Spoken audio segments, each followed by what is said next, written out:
El ascenso del reyezuelo. Hubo un tiempo en que esta tierra se erguía como un faro de libertad. La democracia no era un adorno, sino un pacto sagrado entre gobernantes y gobernados. El pueblo confiaba, las instituciones funcionaban, y aunque imperfecto, el sistema tenía como meta proteger la dignidad de todos. Pero la historia enseña que hasta los colosos caen, y que el orgullo puede ser la antesala de la ruina. Hoy, bajo la mirada impasible de millones, un hombre ha ascendido al trono del poder, no como un servidor, sino como un dueño. Ha dejado de ser un presidente para convertirse en la sombra viva de un monarca que jamás fue coronado, pero que gobierna como si su mandato fuera eterno. Este nuevo reyezuelo no necesita cadenas para aprisionar. Basta su palabra, su dedo señalando, su maquinaria propagandística repitiendo que él es la única salvación. Con cada decreto, no construye, sino que desmantela. Destruye valores,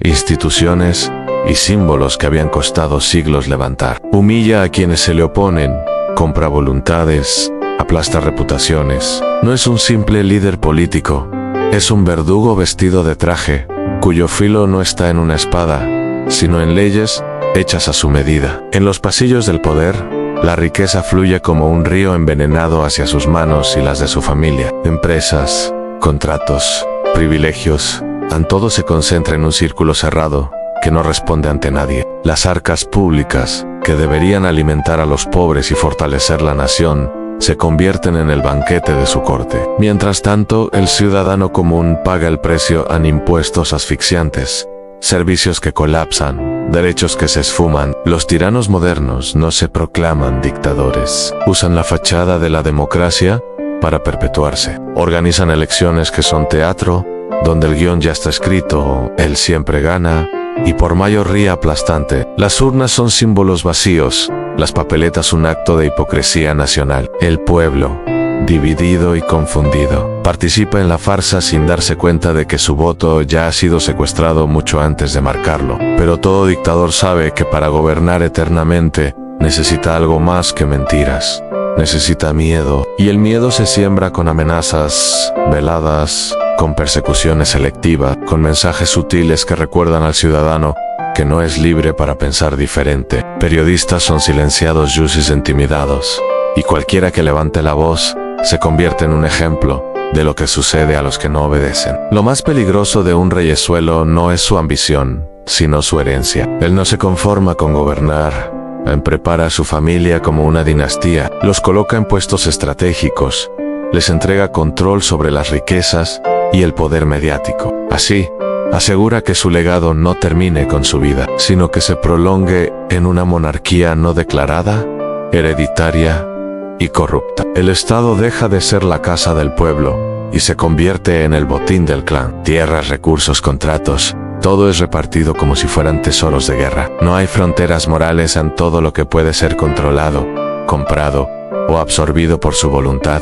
Es suyo. Los ciudadanos ya no son dueños de su futuro, son súbditos de una dinastía naciente. Poco a poco, la imagen del país se erosiona. Lo que antes era orgullo internacional se convierte en motivo de burla. El respeto ganado en décadas se esfuma mientras el dictador sonríe, convencido de que es invencible. La dignidad de la nación se trueca por la vanidad de un hombre y el capricho de su familia. Y así, el país que durante generaciones se presentó al mundo como el guardián de la libertad, empieza a parecerse a aquellos regímenes que alguna vez denunció. Estados Unidos, la tierra de los libres, ve cómo su democracia se convierte en un recuerdo, mientras un anciano con ansias de eternidad intenta tallar su nombre en la historia como el líder que nadie pudo sacar del poder. Pero la historia enseña que esta calma es falsa. La arrogancia de los tiranos siempre precede a su caída. En los pasillos del poder se escuchan murmullos de traición.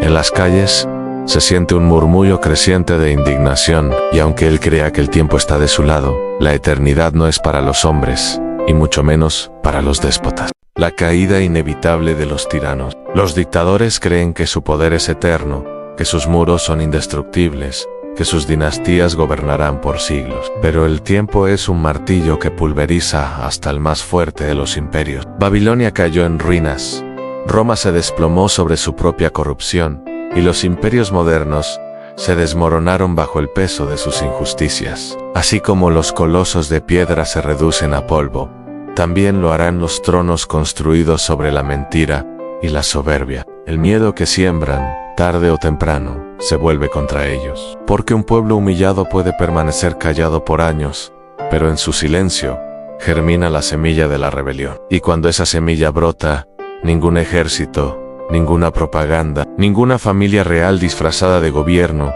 podrá detener la tormenta. El tirano termina huyendo, escondiéndose en túneles, pidiendo clemencia, temiendo las mismas multitudes que un día lo aplaudieron. La historia es juez y verdugo al mismo tiempo. No necesita tribunales humanos. El paso de los años revela la verdad y desnuda la arrogancia de los reyesuelos. Algunos terminan en juicios televisados, otros en tumbas sin nombre, y los más afortunados en exilios donde mueren solos, olvidados. Pero ninguno escapa al veredicto.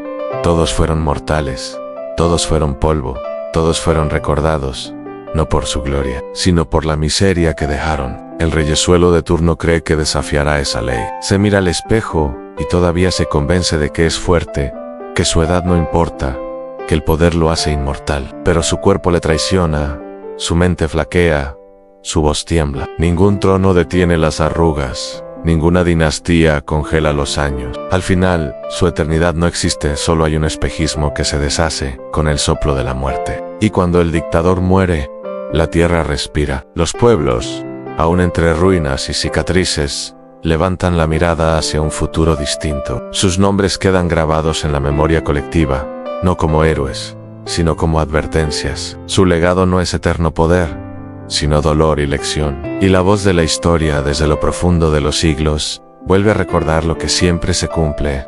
Los tiranos pasan, los pueblos permanecen. La caída inevitable, desde los faraones hasta los emperadores, desde los césares hasta los dictadores del siglo XX. Todos compartieron un destino común a la muerte y el olvido. Algunos fueron derrocados, otros asesinados.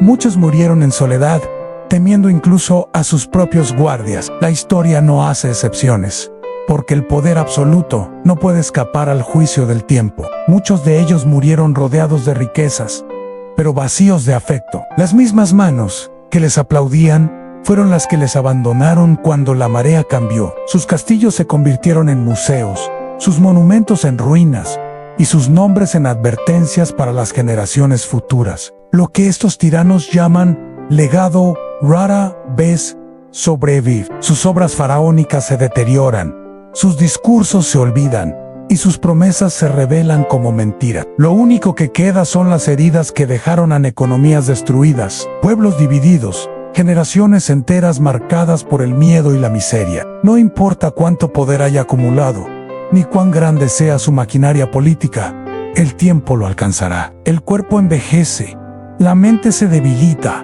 y la realidad se impone. Ningún reyesuelo es inmortal, y cuando llegue su última hora, no podrá llevarse consigo ni un ápice de su poder. Lo único que quedará será el juicio implacable de la historia. La historia siempre se escribe dos veces, en primero por los que mandan y después por los que sobreviven. Y es en esa segunda escritura donde la verdad se revela. Allí se mostrará que este anciano que quiso erigirse como eterno no fue más que otro en la larga lista de tiranos que creyeron poder devorar a su pueblo, pero terminaron devorados por el tiempo. Estos contenidos se realizan con ánimo cristiano. Por eso les pedimos que, junto con protestas, con denuncias y cualquier manera que busquemos para manifestar nuestra inconformidad, debemos incluir como nuestra mejor arma la oración. Lo que creemos que la verdad y la justicia prevalecerán, debemos buscar la fuerza única y verdadera a través de la oración. No necesitas salir a las calles, ni gritar, ni mucho menos buscar dañar propiedades o personas. Allí donde estás, en tu trabajo, en tu familia, en tu área de descanso y tu tiempo de comida, unámonos, todos en oración y oración constante. Dios conoce todo y su sabiduría es infinita. Comencemos por ponerlo todo en sus manos ahora mismo.